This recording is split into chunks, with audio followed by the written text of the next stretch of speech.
Bonjour Laurence, Bonjour Alix. on est parti pour cette deuxième partie sur notre sujet, notre thématique de la journée qui parle de l'alcool, de la consommation d'alcool. Et alors, est-ce que tu pourrais nous expliquer pourquoi l'alcool est un poison, pourquoi l'alcool est nocif pour la santé?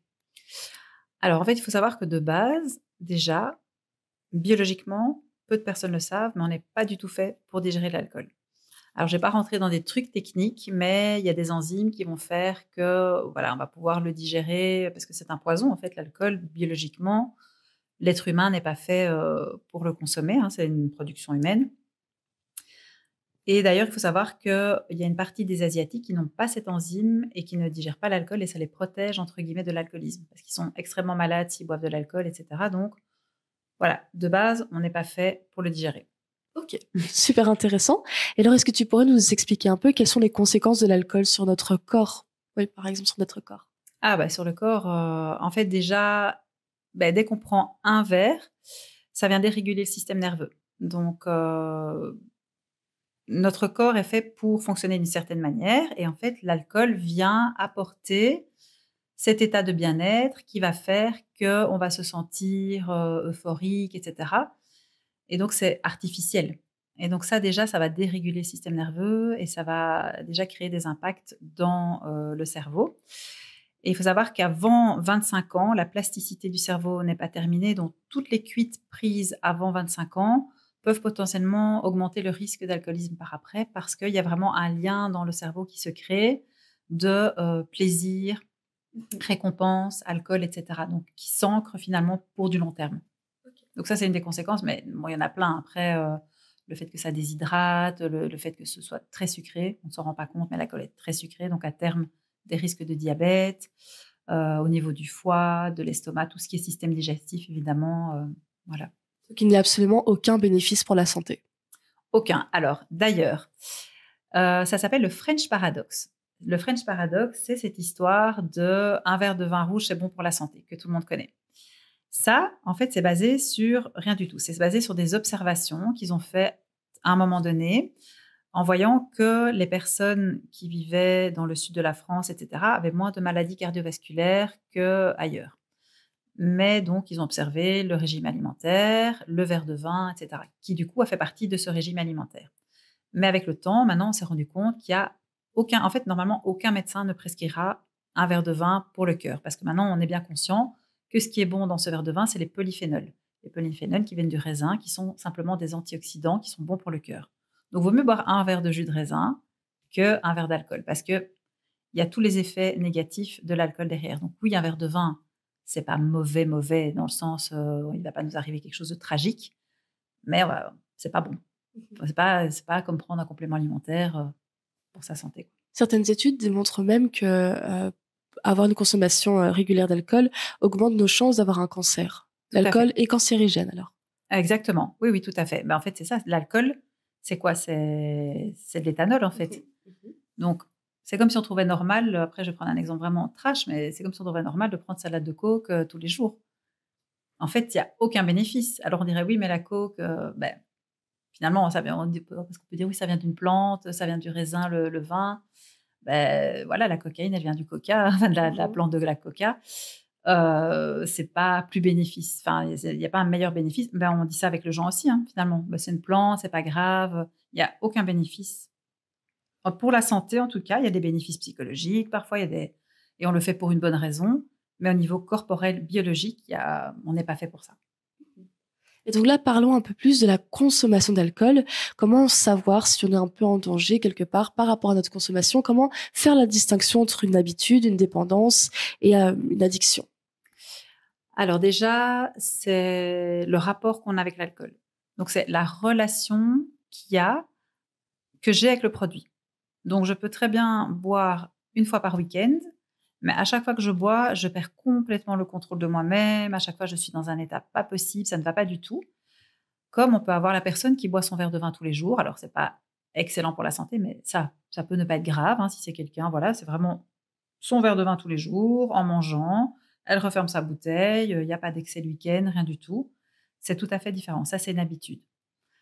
Une dépendance, elle commence vraiment soit psychologiquement, soit physiquement. Donc, ça veut dire qu'on peut soit être dépendant psychologiquement parce que l'alcool a des bénéfices sur notre santé mentale, qui après vont être déficients pour la santé mentale, mais au départ, il y a une raison. Ou ça peut être tout d'un coup une dépendance physique parce que j'ai consommé régulièrement et mon corps demande. Et est-il possible de changer de stade, de commencer par une habitude et puis d'aller vers la dépendance et de revenir? Comment savoir en fait finalement où est-ce qu'on se situe? Est-ce qu'on peut même se situer entre deux stades différents?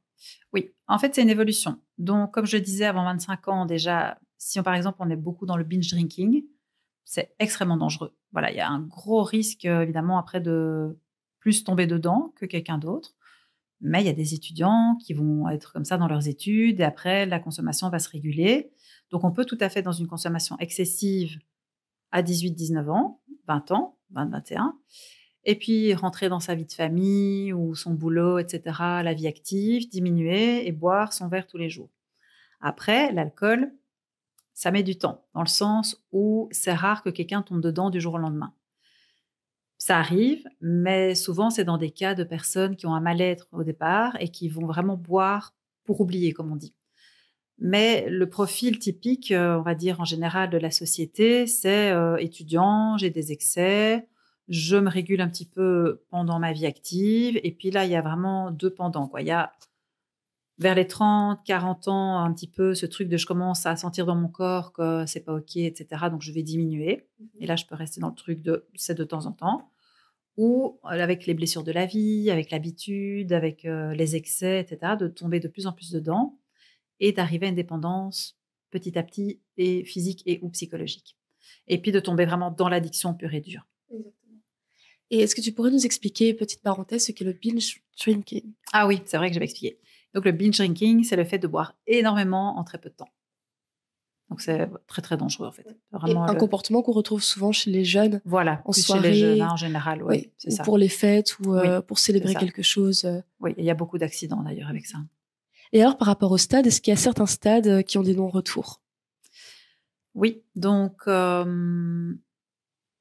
partir du moment où on a déjà dû prendre des médicaments pour se sevrer de l'alcool, il y a très, très peu de probabilités, c'est quasiment nul de reboire normalement. Je dis quasi parce que je vais jamais parler au nom de tout le monde, hein, il y a peut-être des exceptions, des choses comme ça, mais de toute façon, déjà biologiquement, ça va être très dangereux de reboire même un verre. Il y a des gens qui sont au stade à un moment de leur foi où un verre peut les tuer, quoi.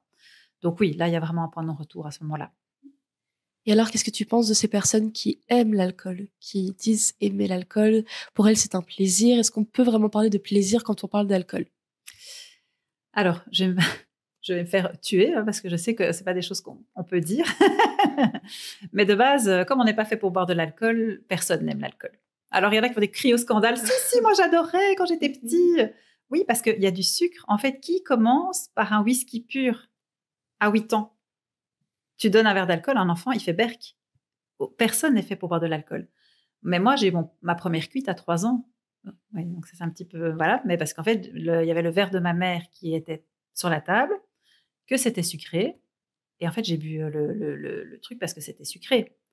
Mais j'imagine que si ça avait été un whisky, je ne l'aurais peut-être pas bu de cette manière-là. Donc, on apprend à aimer. C'est comme fumer, en fait. Une cigarette, au début, c'est pas bon, en fait. Qui a envie de s'ingérer du truc et d'être là à suffoquer? Tout le monde est dégoûté la première fois. Mais c'est l'effet du poison, en fait, qui nous fait croire qu'on aime parce qu'il y a tout de suite cet effet d'apaisement. Ah! Voilà, il y a quelque chose qui se passe au niveau nerveux, hein, vraiment, c'est physiologique. Et donc, on apprend à goûter, à aimer, et puis on teste. Hein, au début, la plupart des jeunes, ça va être des alcools très sucrés. Et puis, avec le temps, on devient des vrais buveurs. On sait vraiment boire le bon vin, le bon alcool, du dur, etc. Et puis, bon, il y a tout aussi ce que la publicité met derrière qui influence énormément aussi. Hein. Parce que boire finit par être tout un art, finalement. Exactement. Oui, oui, c'est ça. Il y a l'œnologie, c'est... Voilà, il y a dans les films, hein, les cow-boys, ils boivent leur whisky, hop là, ils rentrent dans le ranch, dans le bar avec leur truc. Donc, si je suis un homme, je sais boire des alcools secs. Je vais pas boire un truc de fille tout sucré. Donc, on apprend, hein, et on habitue le corps, en fait.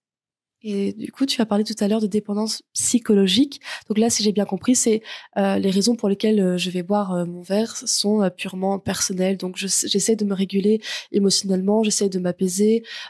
Typiquement, ça peut être le discours d'une personne timide. Oui, J'essaie d'être moins timide, j'aimerais être beaucoup plus cool, être moins coincée. C'est ce dont on parle quand on parle de dépendance psychologique. complètement. En fait, il y a différentes formes de dépendance psychologique. Il y a toujours un départ avec un ou plusieurs éléments. Donc, effectivement, comme tu dis, ça peut être la timidité. Je bois un verre et puis tout d'un coup, je suis quelqu'un qui ne sait pas aller vers les filles ou vers les garçons. Et tout d'un coup, en soirée, je suis hyper à l'aise avec mon corps, avec la drague, etc. Et j'arrive même à embrasser quelqu'un. OK, dans le cerveau, alcool égale médicament. Je vais pouvoir, grâce à l'alcool, je me désinhibe. Ça peut être quelqu'un qui a une sensibilité très très forte, ou comme moi par exemple, les angoisses. Je me lève le matin, j'ai peur de tout, je suis angoissée de tout ce qui se passe dans mon corps, de tout ce qui se passe autour de moi. Je bois, ça s'arrête dans le cerveau, alcool, médicament. Ça peut être un TDAH. Je suis dans l'hyperactivité tout le temps, mes parents en ont marre de moi, parce que tout le monde en a marre de moi, parce que je suis toujours là, partout, etc. Je bois, je deviens marrant, je deviens sympa, ça me calme un peu. Voilà. Donc voilà, c'est tout ce qui va être en fonction de oui, ou alors j'ai un chagrin d'amour, je vais boire, hop, ça va m'apaiser. C'est pas pour ça qu'un chagrin d'amour va nous mettre dedans, mais effectivement, si on a une ou plusieurs causes, des traumatismes. J'ai des traumatismes d'enfance qui remontent tout le temps, j'ai envie de colmater tout ce qui se passe en moi, mes émotions qui remontent. J'aime pas, l'alcool arrive et il y a une espèce d'apaisement, voilà, ça c'est aussi un risque. Est-ce qu'on devrait se poser la question pourquoi est-ce que je bois au moment où on boit dans le contexte? Alors ça pourrait être intéressant, oui, ça pourrait être en tout cas, c'est ce qui serait intéressant, c'est de le faire jeune parce que l'alcool finalement s'immisce dans nos vies, à tous et à toutes. Franchement, c'est rare, hein, des personnes, qui sont éloignées de l'alcool parce qu'ils n'aiment pas. Il y en a, mais il y en a qui ont un profil un peu plus fragile, on va dire, que d'autres. Donc ça veut dire qu'il y a des gens qui peuvent être en contact avec l'alcool des années, puis ne pas boire pendant des périodes et en fait, le rapport est tout à fait OK. Se prendre des cuites sans problème une fois, tous les 2 mois ou tous les 6 mois ou et que ce soit totalement OK. Et puis d'autres personnes où la consommation même peut-être a l'air moins importante, mais il y a tout un processus derrière. Et donc ce serait plutôt, à mon avis, ces personnes-là d'ailleurs qui se poseraient la question. Parce qu'une fois qu'on se pose la question, en général, c'est que déjà, ça prend trop de place. Donc il y a cette espèce d'obsession mentale C'est une autour obsession de mentale. l'alcool? Oui. OK. Et donc elle devient dangereuse à partir du moment où on n'arrive plus à passer une journée, sans dysfonctionner parce qu'on pense sans cesse à l'alcool. Et est-ce que ça peut être masqué par justement cette idée de se dire, imaginons, «Ah j'ai plutôt hâte de sortir, mais derrière cette sortie se cache du coup, je vais boire et je sais que je me sentirai bien» et c'est une espèce de déni ou de mauvaise formulation des choses? Oui, en fait, c'est ça, tu dis on pense tous les jours à l'alcool, mais on s'en rend pas compte. C'est Mmh. exactement ça.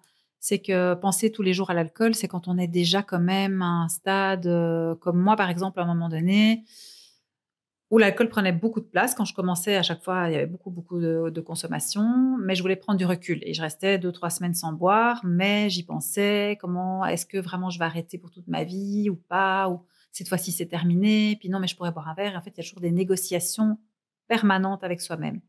Avant ça, il y a effectivement ce truc de, moi, en fait, je suis une bonne sorteuse. Donc c'est pas un problème d'alcool parce que quand je suis toute seule, je bois pas. Pendant des années, moi, ça a été ça.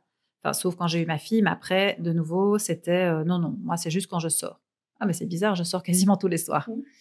Mais on s'en rend pas toujours compte à ce moment-là, en fait. C'est ça. Ouais. Et surtout quand on est jeune et que, généralement, on sort vers, 16-17 ans, on Ah commence oui. petit à petit à boire et puis, en fait, on arrive vite dans la vingtaine, les années passent, on se retrouve vite à 10 ans, 10 années de consommation sans s'en rendre compte, mais certaines personnes et certains jeunes ne sortent pas, qu'une fois par mois, une fois tous les 2 mois. Parfois, c'est hebdomadaire, des sorties hebdomadaires, 1 à 2 fois par semaine. Quelle est cette conséquence, finalement sur notre corps et pour les jeunes? Quel est le danger, en fait, réel de cette consommation? Alors, il y a le danger, déjà que ça devienne vraiment une habitude, puis une dépendance, puis une addiction. Et il y a le danger vraiment de créer tous ces liens, en fait, d'avoir cet univers autour de l'alcool qui va faire que l'alcool va être présent tout le temps dans la vie. Alors, dans le corps, il y a déjà de toute façon des conséquences au niveau du cerveau, etc. Enfin, je ne vais pas rentrer évidemment dans tous des trucs techniques. Mais voilà, par exemple, dans la prévention par rapport aux jeunes, souvent les jeunes, ils pensent qu'il n'y a pas de problème parce qu'ils réussissent leurs études.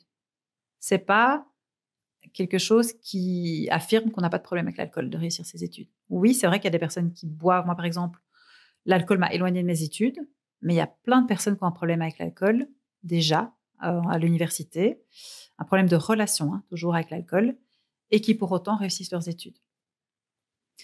Donc, il y a un peu ce risque de croire que l'alcool, c'est vraiment le problème de relation avec l'alcool, c'est, comme on disait, du matin au soir, dans la rue, avec sa bouteille. Ça, c'est le stade ultime. Il faut vraiment se rendre compte que ça commence bien avant, en fait. Vraiment. Et donc, par exemple, effectivement, boire tous les jours en soirée, c'est pas normal. Et d'ailleurs, tu as parlé du cerveau. Je me dis que ça pourrait être intéressant que tu nous expliques quel est ce schéma justement neuronal qui se crée par rapport à la dépendance. Oula, alors techniquement, j'ai pas revu mes cours. C'est très technique. Oui, c'est super technique. Mais si je devais le schématiser, oui. En fait, si tu veux, c'est comme s'il y avait un petit fil, en fait, dans ton cerveau qui se crée au moment du fait de tomber dans l'alcool, de créer, en fait, tout ce qu'on a dit maintenant, tu vois, tout ce qui va être récompense, domaine du psychologique, au niveau du corps, ça m'apaise, machin, hop, ça construit un petit canal neuronal. Et quand on arrête de boire, à un moment donné, si ce truc s'est vraiment construit, donc de façon permanente, c'est là qu'on parle d'alcoolisme, vraiment au niveau médical. Donc c'est un peu le point de non-retour dont on parlait tout à l'heure. Ça veut dire que ce petit truc-là, par exemple, quand tu arrêtes de boire, eh bien, il reste là. Il est juste endormi. C'est pour ça qu'on parle d'abstinence. En fait, il faut, entre guillemets, 10 ans à peu près pour que le système nerveux se régule après des consommations d'alcool pendant des années. C'est pour ça qu'on dit, quand on arrête, à ce moment-là, il faut arrêter, pas pour toute sa vie, parce que voilà, normalement, on dit un jour à la fois, etc. Mais que chaque fois que la personne va reboire, c'est un peu le schéma que j'avais, elle va à chaque fois se dire, mais j'arrive pas à contrôler. Il y a une perte de maîtrise de plus en plus. Donc, tu vois, c'est vraiment ce petit truc. Il faut vraiment imaginer un petit canal dans le cerveau, comme un petit interrupteur. Et chaque fois qu'il y a l'alcool, pouf, l'interrupteur, il s'allume. Et ça renforce à chaque fois, de plus en plus, ce schéma. Et chaque fois qu'il y a l'alcool, pour la timidité, pour le bien-être, pour les angoisses, machin, ça renforce ce truc-là. Un trauma, hop, je bois. Une rupture amoureuse, hop, je bois. Il est vendredi soir après mon travail, hop, je bois. Okay. Donc tout ça renforce ce canal, en fait. Bien sûr, comme toutes nos autres habitudes quotidiennes, alors.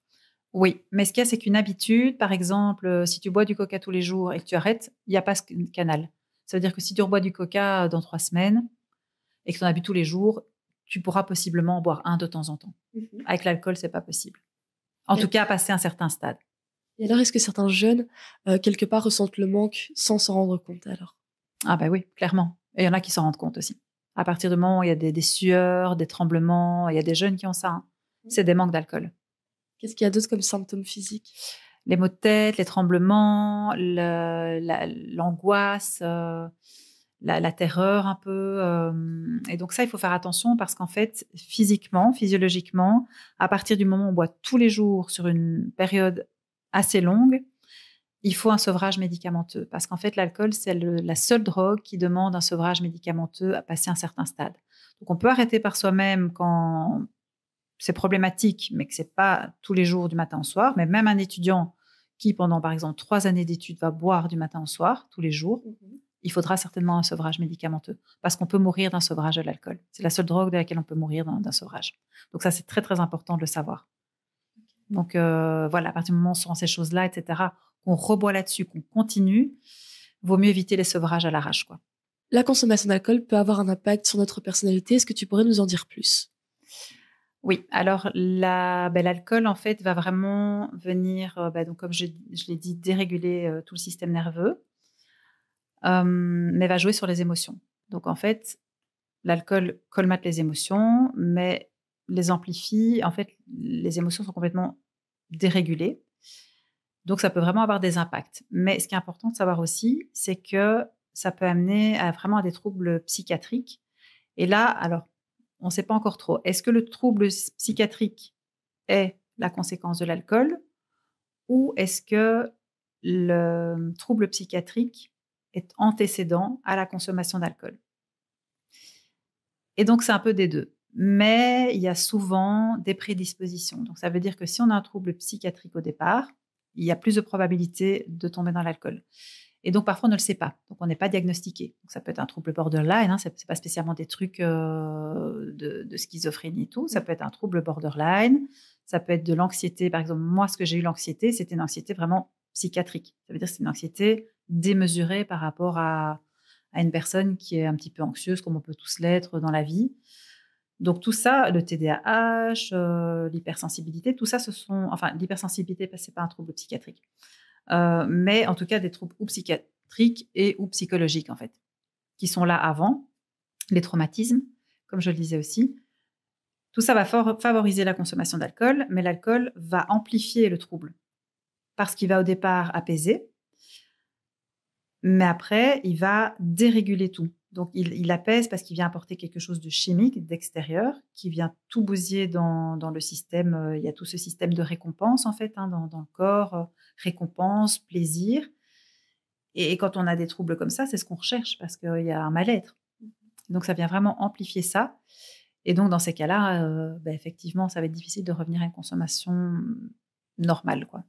Donc, il y a cette perte de contrôle alors. Oui. Ok. Et généralement, ces personnes s'isolent.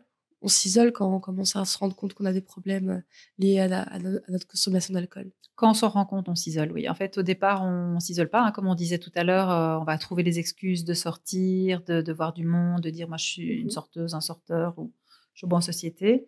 Et puis, effectivement, parfois, on a envie de boire plus que ce qu'on boirait, par exemple. Typiquement, moi, j'allais chez une copine qui ne buvait quasiment rien. J'allais boire souvent après. J'allais prendre encore ma bouteille après. Donc, il y a un isolement, parfois, qui ne se voit pas vraiment, mais où on va continuer, personne ne le sait, en fait. Et ce serait bien aussi, parfois, de se poser la question. Donc là, c'est plus par rapport aux jeunes, de se demander vraiment si, ça peut être bête, mais si on veut vraiment voir ses amis profiter d'un moment, ou est-ce qu'on veut voir ses amis et se bourrer la gueule, quoi. Je veux dire, c'est vrai que j'ai connu des personnes dans mon entourage ou autres qui se voient, j'ai l'impression, seulement pour boire, quoi. C'est toujours dans un bar, c'est toujours pour une soirée, il y a toujours l'alcool qui est présent. Et je me suis dit, mais est-ce que ça devient une obligation? Est-ce que tout le monde se tait et tout le monde est dans le déni, ou c'est tellement devenu une norme que finalement personne ne la remet en question? Est-ce que ce serait bien de se poser la question? Et puis bon, est-ce qu'on a envie de se poser la question aussi? Ça, c'est autre chose. Ah oui, oui. Alors là, on rentre dans un sujet assez profond, qui est la responsabilité individuelle, la responsabilité gouvernementale, tout ce qu'on met autour de l'alcool. Donc, on peut tout à fait avoir une personne qui n'a pas envie de boire, qui est socialement avec des gens qui boivent beaucoup, qui va un petit peu se sentir obligée de boire. Mais vice-versa, on peut avoir la personne qui a un problème de relation à l'alcool, qui a des gens autour d'elle qui ne boivent pas beaucoup, qui sent qu'elle est un peu différente parce qu'elle a envie de plus consommer. Donc, il y a vraiment tout un baromètre qu'on peut effectivement, on peut s'en rendre compte en étant avec les autres. Mais ce baromètre est compliqué parce qu'évidemment, si c'est des personnes qui boivent plus que nous, est-ce que j'ai un problème ou pas? Si c'est des personnes qui boivent moins, mais que moi j'ai envie de boire mon verre, est-ce que c'est un problème ou pas? Donc, tout ça, c'est des questions ultra importantes. Et effectivement, de toute façon, au niveau du gouvernement, rien n'est fait pour que les jeunes ne boivent pas. Parce que, voilà, déjà, moi j'ai encore vu dans le magasin la fois passée, je me dis, ils font des petites boissons, des petites canettes qui ressemblent vraiment à des softs. Même moi qui ne bois pas, je pourrais me tromper si je ne regardais pas dessus. Donc, c'est fait pour qu'on boive de l'alcool. Et si on prend les jeunes, alors c'est pas pour faire la complotiste, mais si on est directement chez les jeunes, avant 25 ans, je l'ai dit, la plasticité du cerveau, elle se termine à 25 ans. En fait, on inculque déjà des habitudes, voilà, qui vont rester par après. Et donc, ça fera des adultes qui consommeront leur verre de vin, qui rapporteront au lobby de l'alcool, il faut le dire. C'est quand même un business, quoi. Puis c'est comme si l'alcool, c'était la seule drogue pour laquelle on n'utilisait pas le mot drogue, justement. Exactement. Alors qu'une personne qui se piquerait à côté de nous, on se dirait, bon, ce serait bizarre. Ou alors des personnes qui se regroupent un vendredi soir et qui se disent, bon, allez, pour fêter la semaine, on se pique. On va les critiquer, on va les juger, on va les marginaliser, on va se dire, mais c'est quoi ces gens? Quelle Tout à fait. mentalité? On va directement mettre le mot drogué dessus, en fait. Tout Oui. simplement, on va mettre le mot drogué dessus, alors que l'alcool est l'une des drogues les plus dangereuses parce qu'elle est silencieuse, parce qu'elle est socialement acceptée, parce que pour fêter quelque chose, on va nous offrir de l'alcool, parce que pour que ce soit même un événement professionnel, une remise de diplôme ou autre, il y aura cet aspect enfin l'alcool sera toujours présent quoi, même les Ouais. pubs ou autres, à ne pas ignorer l'importance de ce sentiment de familiarité, le fait d'être à ce point exposé à ces images, ça les rend normales, ça les rend acceptables et Ah oui, mais enfin oui. complètement. Non, non, mais en fait, c'est ça, ce que tu dis, c'est tellement ça, c'est que l'alcool, c'est la pire drogue dans le sens où il y a toujours un jugement là-dessus. Donc, déjà, c'est gênant d'en parler parce qu'en fait, tu es censé gérer. Donc, si tu as un problème d'alcool, enfin, vraiment la honte, tu es l'alcoolique, donc c'est la honte. Par contre, tu dois pas boire trop, mais tu dois savoir boire. Mais si tu es une femme, tu dois pas être une débauchée. Mais en même temps, tu dois savoir gérer, tu dois savoir pouvoir boire ton verre de vin et t'occuper de tes enfants. Donc, il y a vraiment tout un concept autour de l'alcool qui est très, très compliqué. Et c'est pour ça que les gens ont honte d'en parler parce que se dire j'ai un problème avec la cocaïne, bah, évidemment. Mais déjà, pourquoi t'en prends? Non, non. Ouais, c'est ça. Mais ah, bah, tu bois, bah, gère en fait. Oui, mais je bois trop. Bah, t'as qu'à te contrôler. Sauf que c'est pas une question de volonté. Ça n'a rien à voir avec la volonté. Et ça, c'est vraiment important de le dire. C'est qu'il y a plein de gens qui se disent je n'ai pas de volonté, je n'arrive pas à gérer. C'est une drogue, exactement comme tu l'as dit. C'est une drogue, donc c'est pas une question de volonté. C'est beaucoup plus profond que ça. C'est ça. Puis on en voit partout, c'est comme ben on traverse une rue, il y a des bars quoi. Ouais. Donc c'est comme si maintenant on remplaçait les bars par des bars de piqûres quoi. Enfin c'est un Mais peu oui, c'est ça, tout à fait. c'est oui Ouais. voilà, c'est comme à la remise de CB de votre enfant, ben à la place des petits verres de champagne, ben c'est des petites piqûres, c'est du cannabis, enfin et on sniffe tous. Enfin je veux dire c'est Oui, c'est ça. juste remplaçons une drogue par une autre, mais ça reste une drogue quoi. Et Ah oui, c'est le c'est même ça. schéma, C'est c'est ça. l'addiction, c'est terrible, c'est autant pour l'alcool que pour la cocaïne. Euh, et d'ailleurs, est-ce qu'on prend, enfin, généralement, les personnes qui sont dépendantes, est-ce qu'elles prennent généralement que de l'alcool ou est-ce que ça s'accompagne d'autres drogues? Alors, de plus en plus, l'alcool est associé à la cocaïne, quand même beaucoup, mais ça dépend évidemment des profils, hein. On a vraiment des personnes qui vont être que dans l'alcool. Les jeunes vont plus avoir tendance maintenant, comme la cocaïne est devenue quelque chose de beaucoup plus banal qu'avant, de beaucoup plus abordable, même si ça reste très cher. L'alcool va amener à d'autres drogues parce qu'en fait, l'alcool va désinhiber. Donc, quand on a peur de prendre d'autres drogues, on prend de l'alcool parce que l'alcool, en fait, tout le monde en boit. Et puis, ça va amener à d'autres drogues. Mais par exemple, bah, voilà, les personnes de 50, 60 ans qui sont vraiment dans leur alcoolisme, en général, c'est que l'alcool. Alors, c'est pas tout le monde, hein, de nouveau, mais voilà, il y a un peu des profils aussi différents par rapport à ça, quoi. Et alors, on parle aussi souvent enfin, généralement d'images, de stéréotypes par rapport aux personnes alcooliques qu'on a ou des personnes qui ont des problèmes à leur relation avec l'alcool. Mais généralement, dans nos représentations, il y a peut-être moins de femmes. Les femmes qui ont des problèmes avec enfin, qui ont des problèmes de relation à l'alcool, on en parle moins. C'est peut-être quelque chose d'un peu plus honteux. Ouais. Est-ce que tu pourrais nous en dire plus? Ah oui, oui, ben, les femmes et l'alcool, c'est un gros tabou. Donc, ça commence. Il y a une émission d'ailleurs qui est sortie il n'y a pas longtemps sur France 2 qui était très, très bien faite. Tu l'as vue? Oui, oui, oui. Voilà, qui est super. En fait, la femme, il y a un homme qui avait dit ça, hein, je ne veux pas que la bouche qui nourrit mon enfant porte de l'alcool ou quelque chose comme ça, de très, très machiste, en fait. Donc, il y a vraiment ce côté, la mère ne peut pas être alcoolique. Il y a ce côté femme qui doit assumer. Donc, la femme qui boit est une prostituée. C'est la femme qui se laisse aller, qui est ouverte aux hommes. Donc, non, voilà. Donc, il y a l'homme qui boit beaucoup.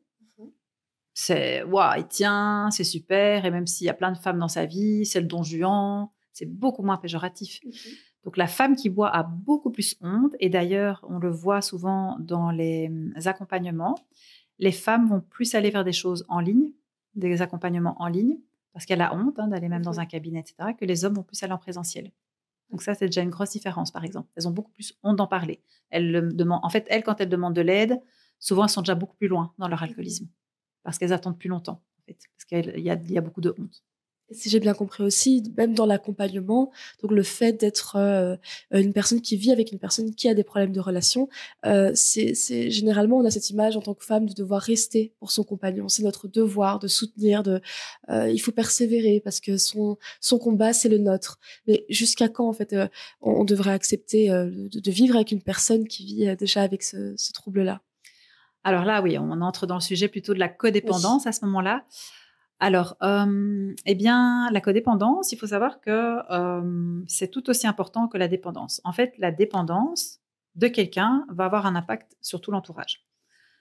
Donc, ça va être très compliqué de se positionner parce qu'en fait, moi, je dis toujours, l'alcool, c'est facile, entre guillemets. On l'arrête, on peut ne plus jamais le consommer. Les Mhm. relations, c'est plus compliqué. Un enfant qui boit, un parent, un conjoint, une conjointe, etc. Comment on fait? Alors, c'est pas blanc ou noir. C'est vraiment, il faut pouvoir s'écouter. Il y a des groupes de parole aussi pour les personnes qui sont proches de quelqu'un qui consomme. Donc, ces groupes de parole s'appellent Alanon, donc Alanon, ou Naranon. Donc, ça, c'est plus pour les personnes qui prennent des drogues, même l'alcool, hein, finalement. Parce qu'il y a besoin d'un soutien. Parce qu'effectivement, ces personnes veulent aider, mais parfois, ces personnes deviennent actrices, acteurs ou actrices, parce que ce n'est pas que les femmes, il peut y avoir des hommes aussi qui sont dans ce type de configuration. Parce qu'à force de vouloir contrôler la consommation de l'autre, ils ne s'occupent plus d'eux, eux-mêmes souffrent, eux-mêmes accumulent de la colère, des ressentiments, de la culpabilité, des choses comme ça, un besoin de contrôle qui va faire que ça va se jouer parfois à deux. Et donc, c'est très compliqué en fait, c'est très très compliqué. La personne doit vraiment prendre en charge elle-même son propre rétablissement en fait, entre guillemets. Mais c'est vraiment ça, c'est qu'elle-même souffre de la dépendance de l'autre, donc elle va devoir travailler sur elle. Mhm. Alors on se dit oui, je dois travailler sur moi alors que c'est lui qui a un problème, parce qu'il y a beaucoup de colère. Oui, mais c'est dans le sens que où sont tes limites? Tu vois, comment tu vas mettre tes limites? À quel point ça te fait perdre la maîtrise de ta vie? Parce qu'en fait, avec l'alcool, c'est ça. C'est à un moment donné, à quel point ça me fait perdre la maîtrise de ma vie? Ok, bah à quel point mon conjoint, mon enfant, Mhm. mon parent me fait perdre la raison, me fait perdre la maîtrise de ma vie, me fait perdre. J'ai pas été au boulot, par exemple, ce matin, parce que j'ai fait une crise jusqu'à 6 heures du matin, parce qu'il avait bu. Donc, de commencer à trouver d'autres solutions et de plus se responsabiliser de la consommation de l'autre. En fait, l'autre, tant qu'il voudra consommer, il consommera. Et parfois, comme je l'ai dit, on a besoin de toucher un fond. Donc, l'autre va avoir besoin de toucher un fond. Et parfois, les déclics viennent de là. C'est un Mhm. conjoint qui dit, là, en fait, ok, tu as un problème avec l'alcool, etc. Mais moi, en fait, j'ai donné. Donc, tant que tu te rétablis pas, bah, je déménage ou voilà. Et quand c'est des enfants, c'est encore Mhm. plus compliqué. C'est de vraiment se dire, ok, quel âge a mon enfant, à quel moment je mets ma limite. Se dire, ok, tu as des consommations, mais voilà, la limite, elle est là. C'est très compliqué parce qu'on a l'impression d'être horrible, d'être méchant, d'abandonner Oui, c'est ça, l'autre. d'abandonner. C'est Ouais. hyper complexe, ouais. C'est tout aussi fort que la Mhm. dépendance, en fait, hein. C'est à vraiment prendre au sérieux et pas minimiser la souffrance qu'un conjoint ou qu'un proche peut avoir par rapport à la dépendance de l'autre. Mais aussi, j'imagine que ça doit être difficile de. On aurait peut-être tendance, si on a un conjoint, pardon, de se dire, pour moi, il va arrêter, ou si j'ai un enfant, il arrêtera, c'est sûr, parce que je sais pas pourquoi, bizarrement, quand on parle du fait d'arrêter, tout le monde a un exemple de quelqu'un qui, non, moi, je connais quelqu'un qui a déjà arrêté, le lendemain, c'est bon, il s'est réveillé, il a arrêté la cigarette, il a arrêté l'alcool. Mais finalement, enfin, je pense pas que ce soit si réel que ça, dans le sens où arrêter, bien sûr, il peut y avoir des personnes qui, du jour au lendemain, littéralement arrêtent pour la grossesse ou X ou Y raison, mais il faut pas tomber dans le piège de l'excuse, j'imagine.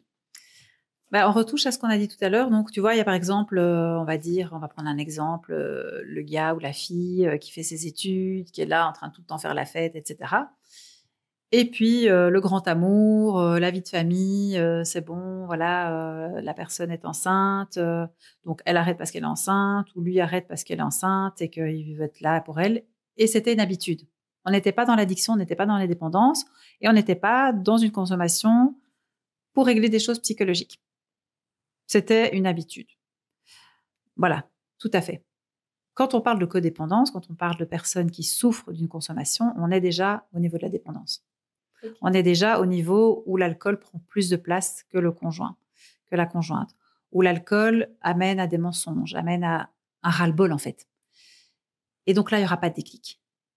Et donc, on s'esquinte en général à dire oui, mais il y a ça, il y a des disputes, il y a des contrôles, il y a des machins. Parfois, ça fonctionne un peu, hein. C'est un peu bancal parce que l'autre a peur d'être quitté, donc il va tenir, mais il va être aigri, et puis ça va être les disputes, et puis donc il y a parfois quelque chose qui peut fonctionner, mais tant qu'on n'a pas réglé la cause, alors parfois il y en a qui ne règlent pas la cause, qui vont dans des groupes de parole, ils arrêtent et puis c'est tout. Mais en tout cas, il y a besoin d'un soutien, quel qu'il soit, quand on est passé au stade de la dépendance.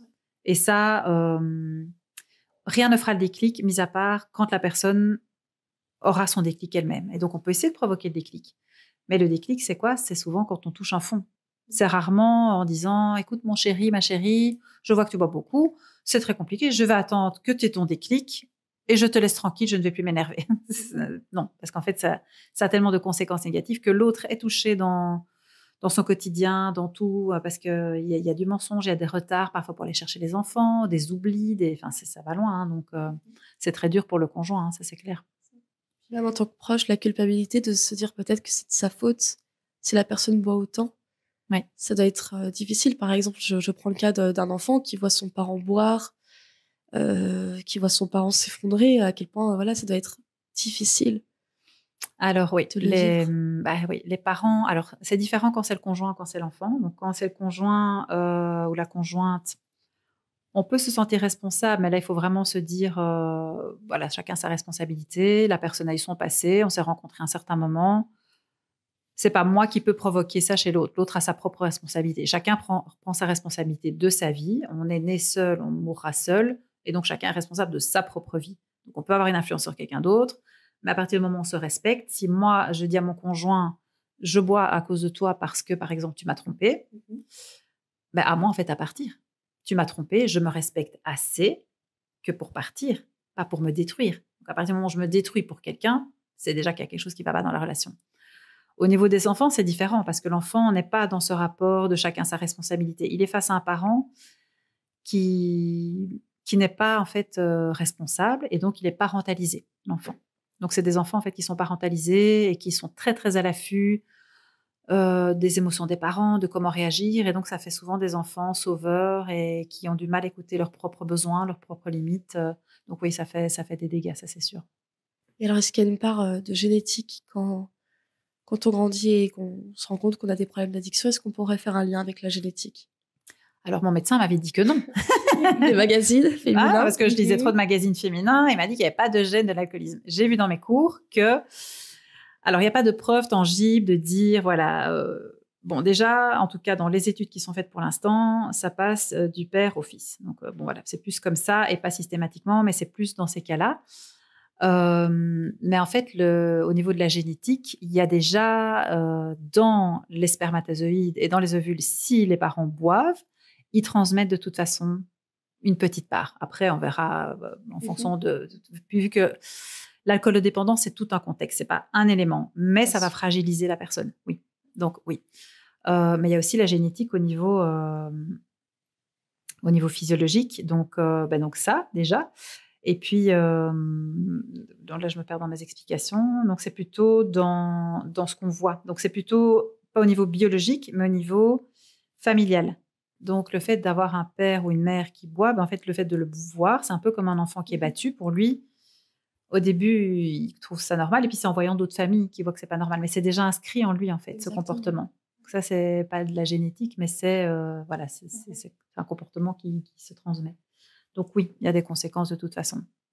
Eh bien, pour terminer ce podcast, est-ce que tu as un message d'espoir pour nos auditeurs? Ah ben oui, bien évidemment. 9 ans sans alcool.